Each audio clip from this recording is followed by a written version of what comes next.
So you can just go ahead and split that into two and then twist it together. This one's for you, and I'm going to give you the last one.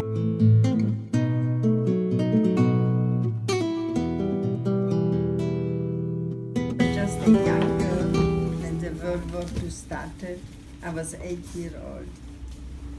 And before the war, we lived in a peaceful, democratic country, very similar than we are living here today. And we could not imagine in our wildest dreams what will happen. But it did. The Czech part and Slovakia. In Slovakia, where they had 90,000 Jewish people living, in 1942, 60,000 were deported. From 60,000 people, 230 returned. Means from 1,000 people, 4 people returned.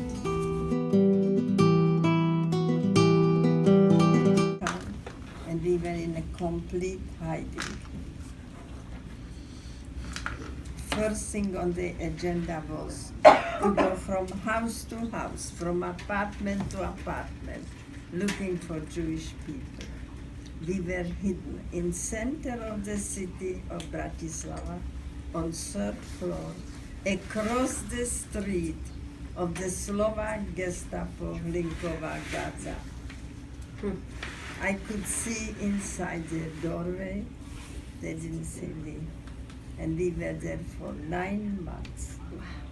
And if you can imagine yourself, for 9 months, sitting on a chair, a whole school year, not be able to move around, not be able to speak. 9 months. Karol Branagh, after liberation, wrote a couple of articles against communism, and when the communists took over, he had to flee the country. Meantime, I became an adult, and I wanted to thank him, but I could not find him. He could be anywhere in the world. I contacted organizations. I looked through every phone book I could put my hands on, but I did not find him. 10 years ago, I got my first computer. So I Googled him. Didn't come up. Then I remember a younger brother, Vincent Blanard. I put his name and he came up. Vincent Blanard, university professor, wrote about 25 books, a linguist. His phone number, his address, everything was there. I got so excited. I did not look if it's midnight there or what. I really couldn't care less. And I called him, and he picks up the phone. And I'm trying to introduce myself. And he tells me, I remember you. Oh, you do?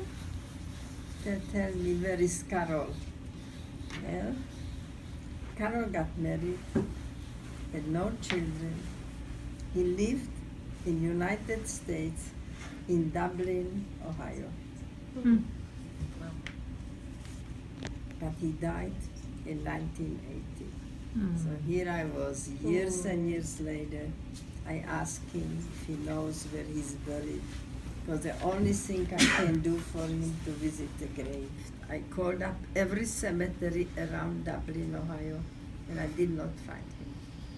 About 8-10 months ago, here in the museum I'm speaking, a gentleman approached me and said, I would like to help you. I'm very good finding people like that. Just give me some details. I went home, I sent him everything I know, and he found him the next day in Columbus, Ohio, in an unmarked grave. A person who saved 8 people's lives. Got the award as righteous person among the nations and did not have his name on the grave. I got so upset. I called the cemetery and asked them what happened. 30-some years later, looking through their books, they told me nobody was there when they buried him. Nobody paid. Only the priest was there. That's it. I said, no, that's not it. I'm ordering a marker right now. And I want to have written on it, righteous person among the nations. And when they were putting the marker in the earth, I went there with my oldest grandson, brother of Evelyn, Tad. He had a video camera. And if you want to see, I have a website. And this is the house across the street, the Slovak Gestapo. Wow, so close. Just across the street.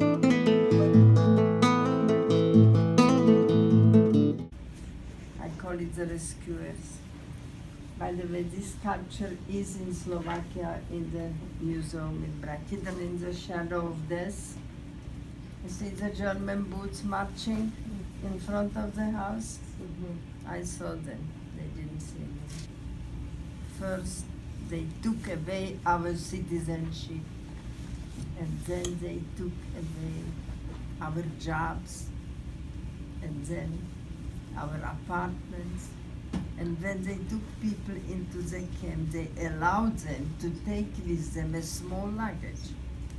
When they arrived on the train and stepped down from the train, the first thing what they took away was the last thing from home, the small luggage. Austria, they were burning Jewish synagogues. Hundreds of them burned to ground. I got married. I was very young. I was 17. More luck than brains. I was married 64 years. I had a wonderful marriage. I'm wearing a butterfly today because from this ugly cocoon comes a beautiful butterfly. It's our hope for the future. And I make leaves to memorize our people. And the director of this museum saw this. He said, this is one family. If you make me 6 million leaves, I will put it underneath. And if each leaf will take you a minute, I stopped him. I cannot make a leaf in a minute. He said, okay, let's see. Takes a calculator, 6 million leaves, a minute a leaf. It will take you 240 years. I don't think I have time. So I designed something else. It's 9 feet tall. The leaves are falling. The whole thing is rotating. The light is coming through. I call it shimmering leaves of perished families.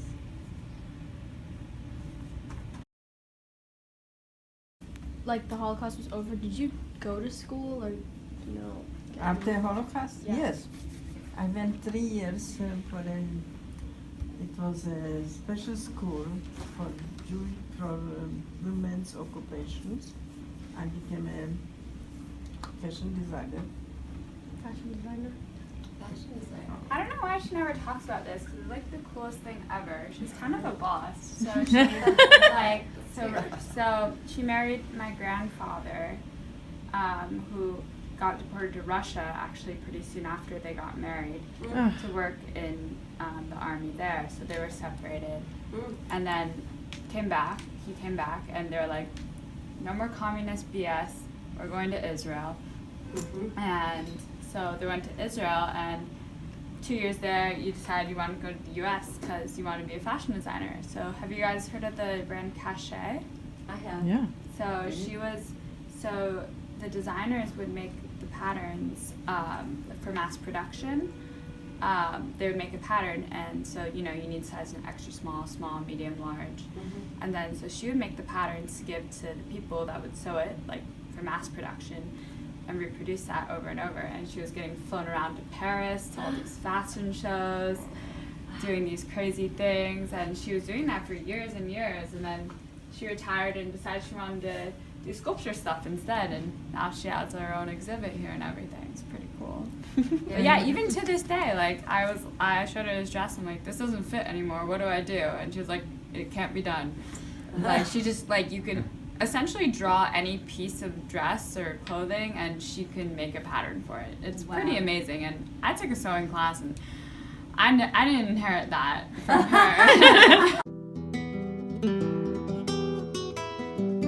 As an educator who works with about 100 students a year, what is the one thing, because you're a very hip lady, you're in the world. I mean, you're very spiritual and amazing, and you're in the world. I could tell the way you dress. Nothing gets past you. You see what's going on with teens today, right? Sure. What is the one thing, if you could narrow it down? You said so many brilliant things tonight about how no one can take anything out of your head, right? What do we need to teach our teens and our young adults today more than anything? If you could pick one thing. It doesn't matter what color skin you have, what color eyes, what color hair you have. We are all the same people. And we don't have to love everybody, but respect. Respect every person on this earth. We are all the same people. Well, I don't know. I really liked when she said, and anybody can take away everything that you have, but they can't take away your wisdom and what you have in your head. I like that. That's very true, right? And it's hard to imagine everything being taken from you, but that what you've already learned and what you continue to learn will stay with you forever. So I think that's a really important lesson. She was talking about how things can be taken away from you in like just 1 second. So it's kind of just being grateful for what you have and enjoying every second of life. So excellent point. Oh, I really thought it was interesting how you pointed out that you couldn't make any sound, but your souls were just crying out to say something and protest the actions going on. I like when she said about being stuck in the small room with small bed, small everything, and you can go anywhere, you can make any noise, anything. I think that was very important. Like anything you could do to get you out of your house and go to camps and stuff. Mm-hmm. Yeah. So there were a lot of things at stake, right? And yeah, 9 months, a whole school year, right? Oh, like, can you imagine? That's crazy. I'm 41. I was asking my father, everybody's in the cellar, the Germans run away. Shouldn't we go to the cellar? Because they're on the third floor, the whole house was moving. It's like the worst earthquake just didn't stop. It didn't last 1 minute, it lasted 24 hours constantly. And my father said, we won't go down because the Germans can come back. It's a war zone. It goes back and forth. So I said, so when we will go? He said, don't worry, I will tell you. We will go the last minute. So, I was a teenager. How do you know when it's last minute? I asked him. I know. Okay. 2 hours later, and another 2 hours, I asked constantly. Next day, already 7 days passed, and I asked 100 times. Isn't it the last minute? Everything moving. Isn't it the last minute? I will tell you. Suddenly my father said, we are going down. Don't to the cellar. Because everybody was in the cellar, only we were there up, Said, we're going down, don't tell them that we are Jewish. Don't tell that we were in the house, say we were on the street, couple of houses from there, and we ran, the gate was open and we came here. Okay. I don't know what they believed us, Anyhow, he opened the door first time after 9 months. I was in the stairway when the bomb flew next to our window, did not explode. A shrapnel flew inside the wall. My father was 2 feet in front of this shrapnel. He was the last person to leave the apartment. I was on the stairway. The pressure was so strong, it threw me from one side to another. My father knew. That is the last minute. He was so proud of me. He was 2 feet. Oh my gosh, thank goodness he survived. I know. Thank you. So now my favorite part. Good. So I'm gonna go ahead and place these in the middle of the table. Oh. Don't they look